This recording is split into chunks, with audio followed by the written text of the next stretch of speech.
Procrastination is a common coping strategy that hardly ever works out. It's trading short-term good feelings for long-term success, long-term wellness, long-term progress. And it's something that so many people deal with when they come to me to get some coaching. So the first job that I had as a software engineer out of college was really stressful. Financially, it wasn't where I needed to be. I didn't feel like I was having the impact that I wanted. I always felt like I was overworked, in the sense that all I did was think about work. All I did was code. My whole life was consumed with it. And it didn't matter how much progress I made during the day. I would never feel like I was caught up, right? I was always like 3 steps behind where I thought I needed to be. And that led to burnout.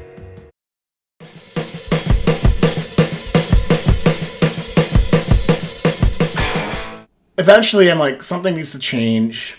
And I stumbled on high performance through when I was studying personal development and personal finance. And really, that changed everything, because high performance helped me figure out what I wanted, helped me figure out how to make a plan, helped me get motivated and feel good about that plan, and eventually make the move. But it took me 18 months. And maybe you've had a big project or a big task or a big goal that you've been putting off.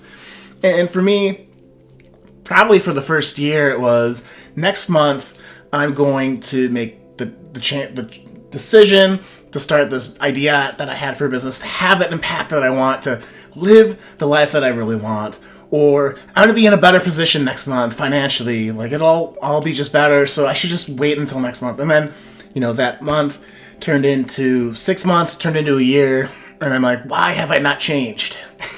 Why do I keep putting off this big decision? And the thing with procrastination also is that we are putting things off thinking that it's going to help us make the big decision and make the jump or make the big change. We just want more information, right? We don't have the information to get to that next level. So to make that choice, to make that jump, to have the courage to step forward and do what we got to do. So that's what high performance helped me with. It helped me, get clear on what I wanted, helped me really figure out how to take those bold steps to realize that and to get momentum in order up to the point where I could say, okay, this is my do or die date. This is the date that I'm going to make the change or I'm not. And then I'll be okay with what happens after that. And here are the steps that I need to do to make that decision happen. And so you start to work backwards. And so for me, making that decision, being in a seminar with some new mentors and being in a good community, and getting the coaching that I need helped me create that plan, set that due date, and then 6 months after that, I left that job, started a business, and really everything changed for the better in that point of my life.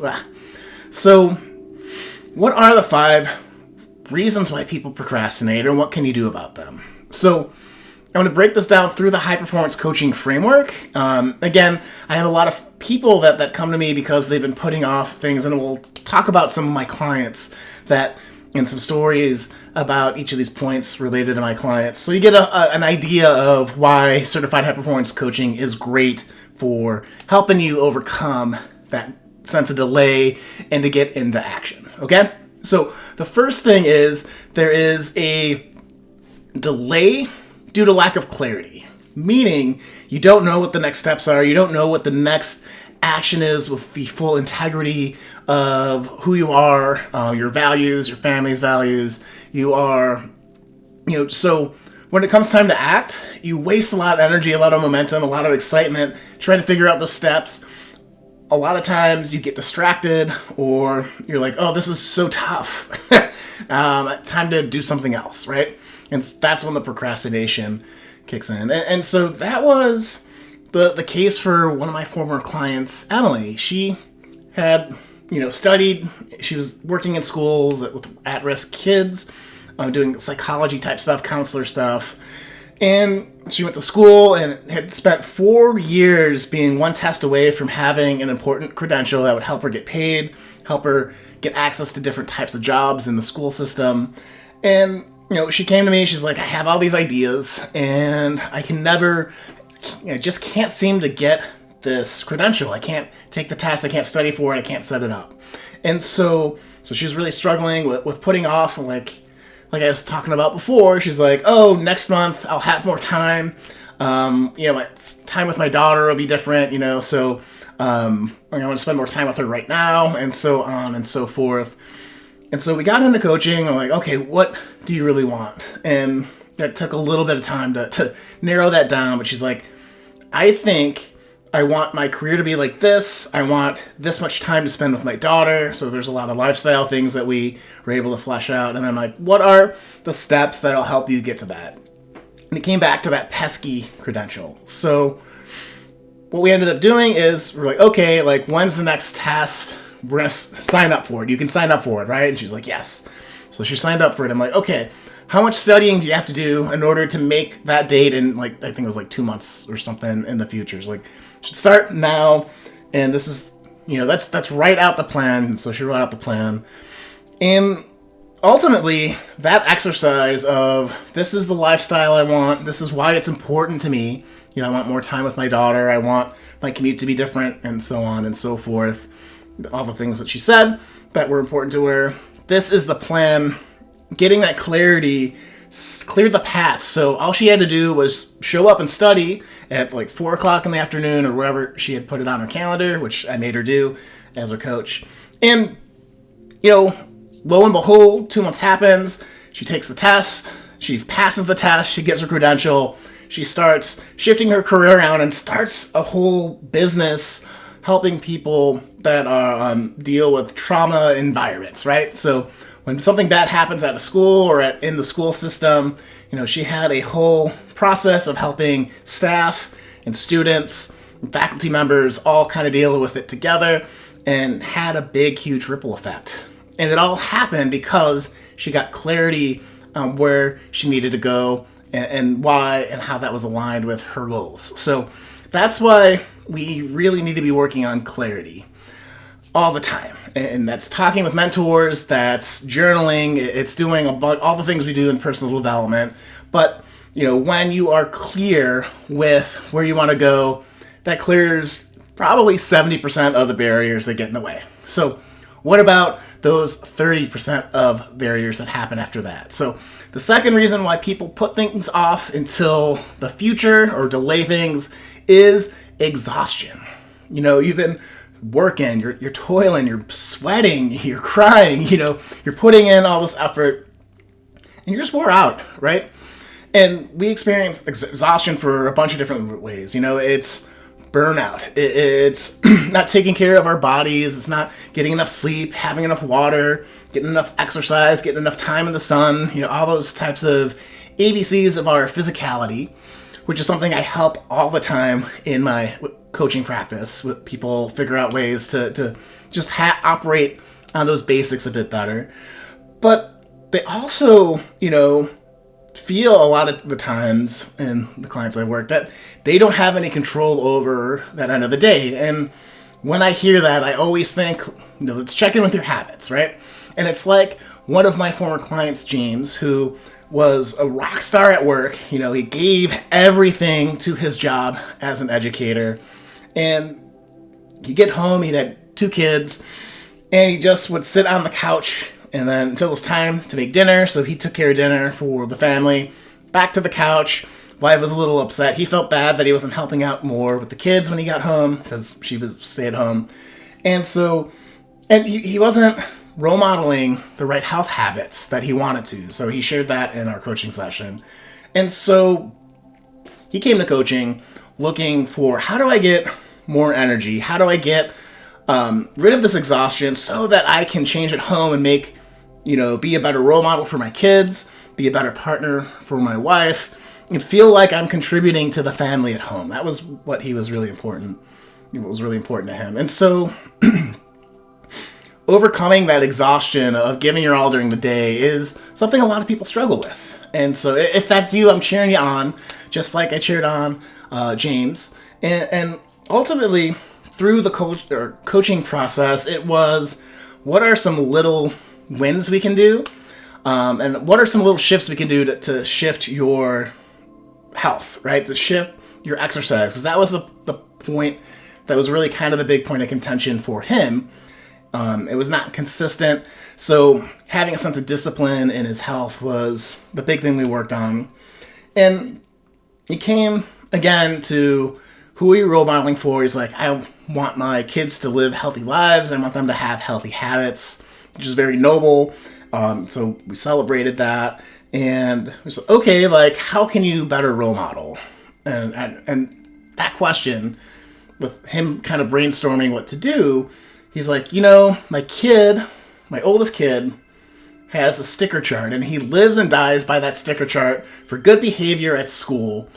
He's like, what if I had a sticker chart for exercising at home that my wife and my 2 kids could see, and they could help me be consistent, right? So having that social facing declaration of, I did the thing I set out to do, or I didn't. And it started out just like, did you do 15 minutes on the treadmill? Like, super easy, and you can work your way up from that. And surprisingly to him,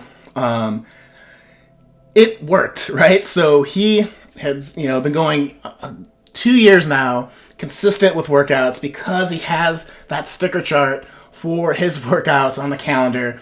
And his family knows that when he does his workout, he puts the sticker on and his family's cheering him on. So that helped him get more energy to do the workouts and to have more energy at home to help out. And so that's such a huge, huge transformation for him. And, he really appreciated, our work together in making that happen. But that's the power of coaching, right?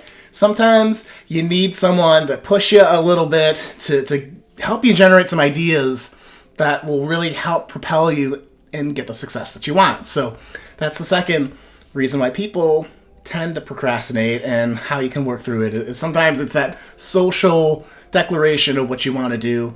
But again, it's also connecting to why it's important, role modeling better habits for your kids, contributing more and feeling like you're helping more out with your spouse at home. So super big things.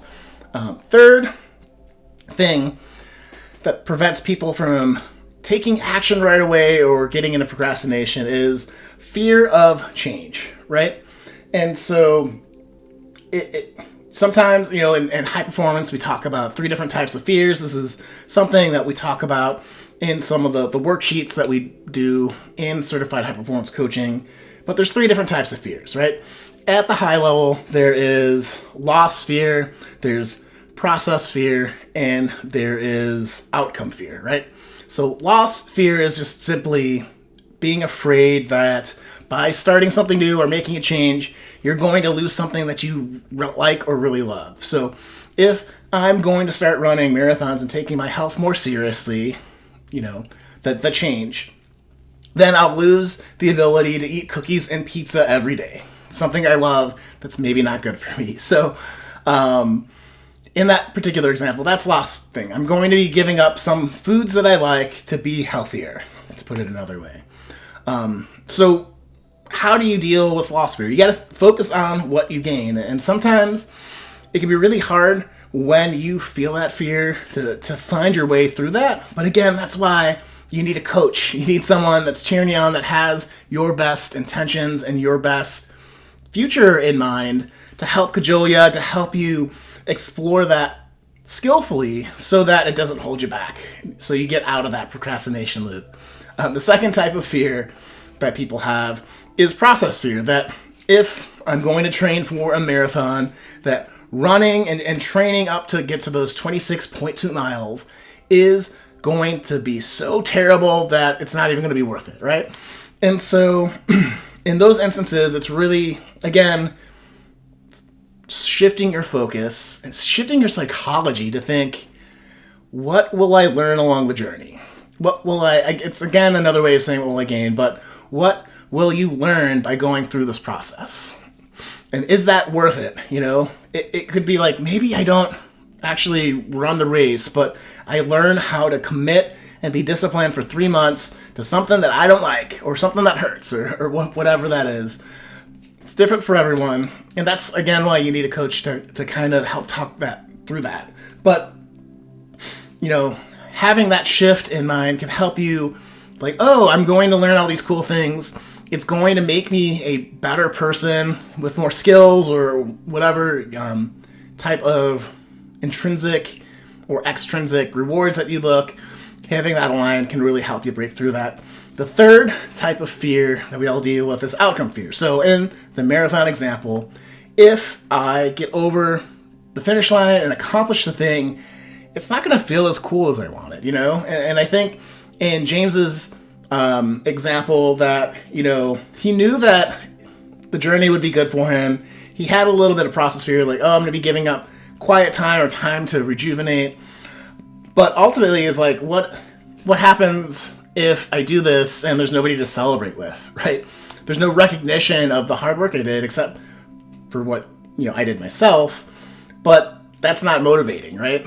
That celebration of, hey, look, I did the thing that I set out to do with the family, and kind of role modeling that really helped him. And so that's adding to the outcome of exercising every day, right? Put a sticker on, celebrate with the kids. Put a sticker on, celebrate with the kids, that type of thing. So super, super powerful. And that's, again, a way to deal with outcome is how do you make it fun? How do you make it exciting? How do you make it rewarding by, accomplishing it? What are you going to feel proud of at the end is a way to get out of that type of fear. And so we have more tools about that in high performance coaching.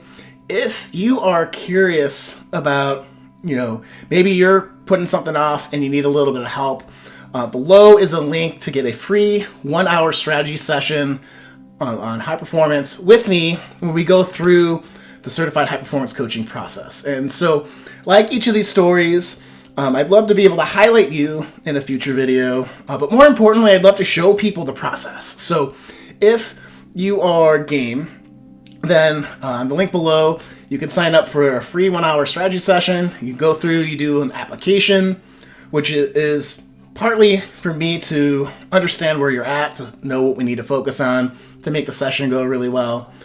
But it's also to kind of weed out people that aren't ready for coaching or aren't really willing to put in the work. And having done this for so many years, you kind of pick up on when people aren't really committed to the process. So that's why we do it for there, since it's free. Normally, I do this strategy session for $197 for the hour. But if you agree to put it on for me to put it on YouTube, it's free. If you want to do a private session, it will be $197. That option's down there too. So if you're shy, you're like, I don't want my stuff to be out in the world, totally get it. But those are the two offers. Click on the link below, choose your own destiny. Everyone does the application. Everyone gets the same amazing hour of that strategy session. So I hope you'll join me. So click that link below. All right, the fourth thing that people get stuck in with procrastination, it's distractions, right? So you know what you got to do. You have the energy to do it. You aren't afraid of anything, but when it comes time to sit down, you're just like, oh, like I have all these other things that I have to do. So sometimes it's obligations. Sometimes it's it's not fun. So you end up watching Netflix. You end up playing guitar. You end up listening to music. You end up in a place where you're doing everything but the thing, right? Really, what's going on there at a base level, from my experience coaching people, is that the emotions of distraction, meaning it feels better to watch Netflix than it is to do the thing that's going to help you move forward. It's something I've struggled with a lot in my life. It's something that I've had clients that have really struggled with this. But, and again, like, there is a gentleman who I coached 2 years ago with the strategy session, and he was looking for a new job, but every day, he really spent maybe 5 minutes on it. He was tending his garden, he was taking care of the kids, he was, doing errands, doing all these different types of things.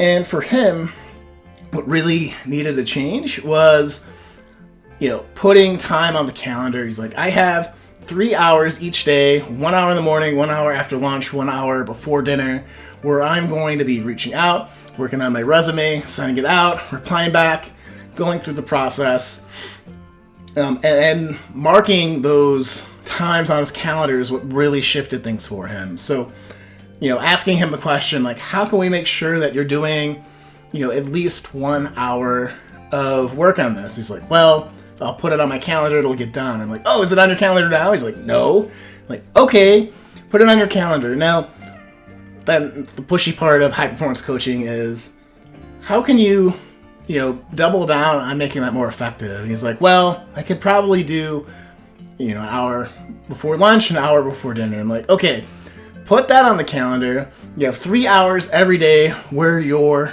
putting resumes out there. And within a month, he had a couple of different job applications, or not applications, job offers. That's the word. So all it took was some dedicated time where he made sure that the kids weren't going to bug him, where he's not trying to plan, errands, where he's not going to have to cook, or whatever he was doing, right? All the things that were pulling him from the one thing that he needed to do, which was apply to jobs, to get a job, to provide for the family, and not gardening and all that, was to just sit down and do it without distraction, and making it clear on his calendar when that was going to happen. So the fifth way to deal with procrastination is, or what causes procrastination and how to deal with it, is lack of support, right?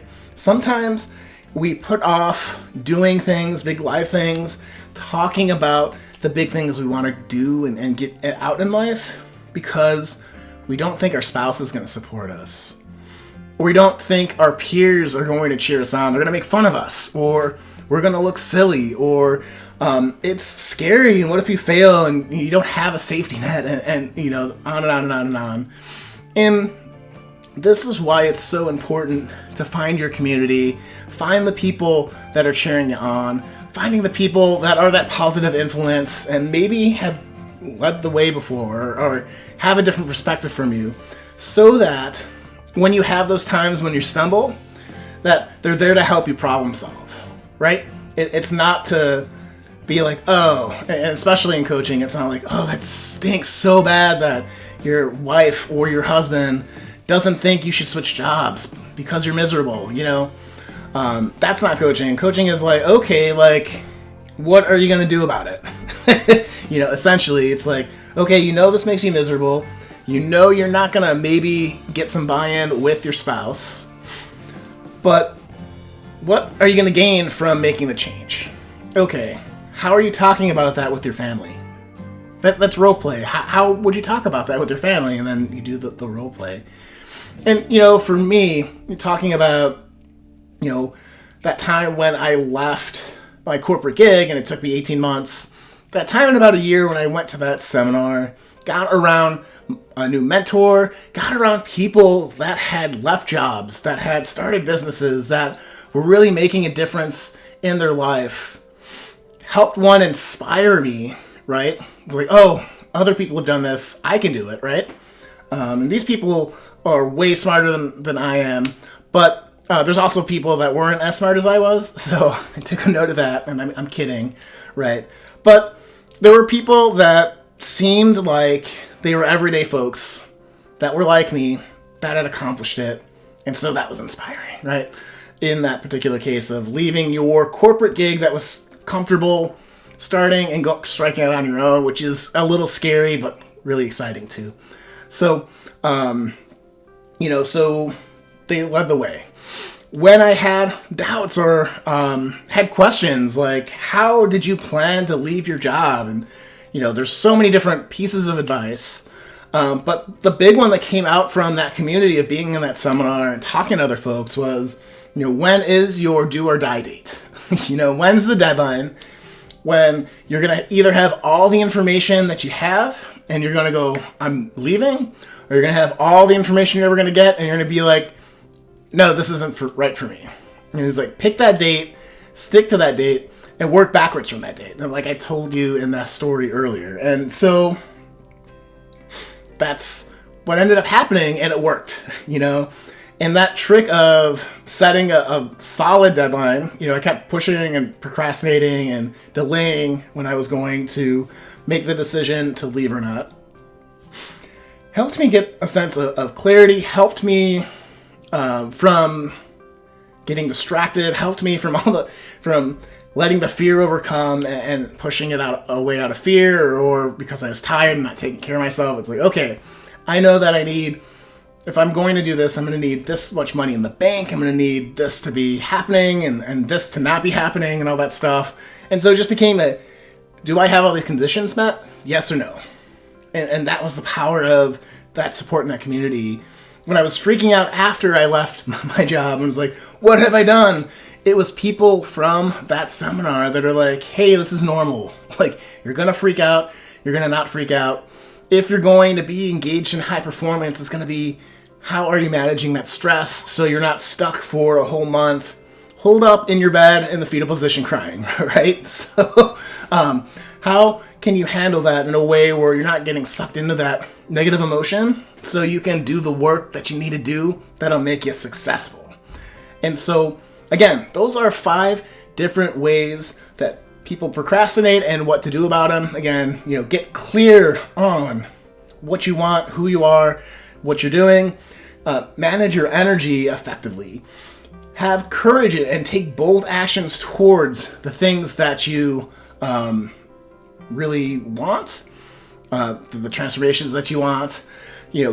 Plan and get really clear on your productive times and eliminate distractions, and then have the community and support from peers that'll cheer you on.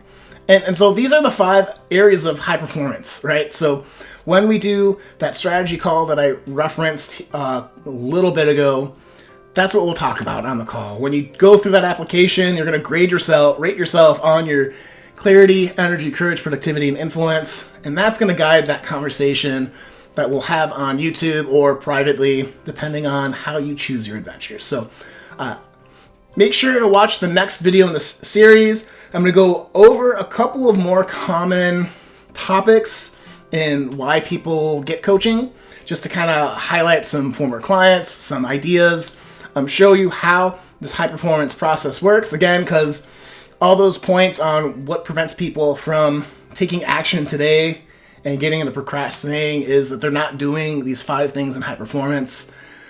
So check that out below, and I hope to see you in the next video, guys. Take care.